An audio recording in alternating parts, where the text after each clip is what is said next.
Hello, everyone. This is a paranormal truth seeker. Now, I want to talk to you today about an interesting experiment that proved that maybe ghosts are made up by our imagination, or perhaps we beckon them. Who knows? But in any case, it's an interesting case, and it's called Philip the Ghost Experiment. Okay, so this is something you can look up, and here's kind of what Wikipedia has said. Now, I'm not saying this is exactly right or has every detail, but at least it gives you enough information that you can start your own research. So I'm going to give that to you now. So the experiment was conducted in Toronto, and it was by the Parapsychological Research Society led by Dr. A.R. George Owen, and it was overseen by psychologist Dr. Joel Witten. So basically, the group was made up of different people, a couple of their wives, a heating engineer, an accountant, and a sociologist student. So the goal was to create a fictional character of a purposeful methodology in an attempt to communicate with it through science. So this is where it gets very interesting. So the alleged person was Philip Aylesford, referred to as Philip during the test. His fictional histories partly coincided with actual events and places. So, in any case, with multiple contradictions and error, he was said to be born in England in 1624, had a military career, was knighted at the age of 16. He was involved in the English Civil War. So there's a lot of things happened. He wasn't happily married, to my understanding, according to what I see, and fell in love with another woman who was accused of witchcraft, burned at the stake.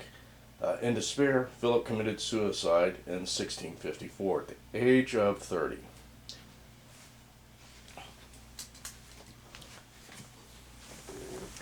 Okay, so basically what we have is a made up story. Now, I have been an investigator for many, many years, a lot of different things that's almost impossible to explain. This one really gets my attention because it was a totally fictional character. And yet, during the experiment, they wanted to contact with this guy through seance. And he had a lot of things happen, like raps, taps, bangs, and other things. So, even reported levitation of a table, table tipping or whatever. So a lot of interesting things happen that shouldn't have happened, that we associate with communicating during a seance with a spirit. But these things happened, and they were documented. Now, a lot of people are going to knock it and say that there wasn't proper protocols and different things in place, but if there were, there wouldn't. Who knows? All I know is what was reported. So the question then becomes, did these people actually create something through their mind, or maybe did they call something? That's a question that I've always had. I've seen, for example, places that are reported to be haunting. When you investigate the history, there's no known deaths, but yet some sort of history comes about, and people begin to make up history sometimes. So, for example, I can think of one where people said a witch lived in a house that burnt down, and anyways, it depends on who you ask, but no witch ever lived there. It was a house that burnt down, and well, who knows? Maybe the lady was a witch, but it seemed like that once people started going out there and buying into the legend, then weird things would begin to happen. And I think this is exactly what happened with Philip the Ghost. So the question is, do we create it? Do we draw something? These are interesting questions. I've seen this happen before, things like crybaby bridges all over the United States, maybe other places, some sort of legend. You have the La Llorona down in Mexico.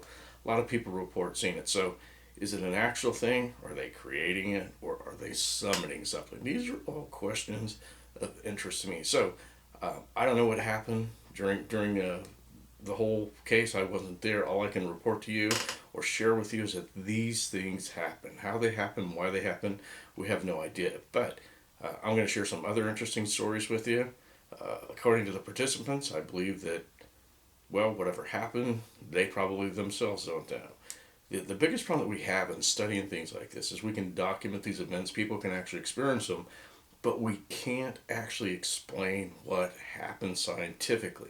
So a lot of people automatically what I call foo-foo and say, no, they lied about what happened, they over embellished, whatever. So again, I would like to point out something to you that I quite often use when I explain the paranormal to people. If we were to bring somebody into this room from, we'll say, 150, 200 years ago and show them the light switch over here on the wall and have it, totally dark and have them flip the switch, all they would know is that when they flip the switch, the light came on. But they don't understand the wiring unless somebody explains it to them. They don't understand the power company that's generating the power and sending it down the line so that it gets here.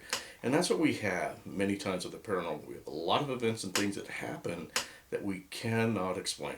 And that's because science hasn't got to the point to where it's developed enough, we'll say, to explain these things. So all we're left with, most often in cases like this, with Philip the Ghost, we have more questions than we have answers. So I want to share that story with you. Look into it for yourself. There's probably a lot of references out there. Take it all in and kind of come up with your own conclusions. So I want to share that story with you today, and I want to thank you for your time again. Please like and subscribe. Just smash that like button, as they say, and subscribe. And I'm going to have more stories. And again, like I told you in the beginning when I started this adventure, that it isn't my purpose to present a biased opinion, but to give you information that you can go and research and come up with your own conclusions.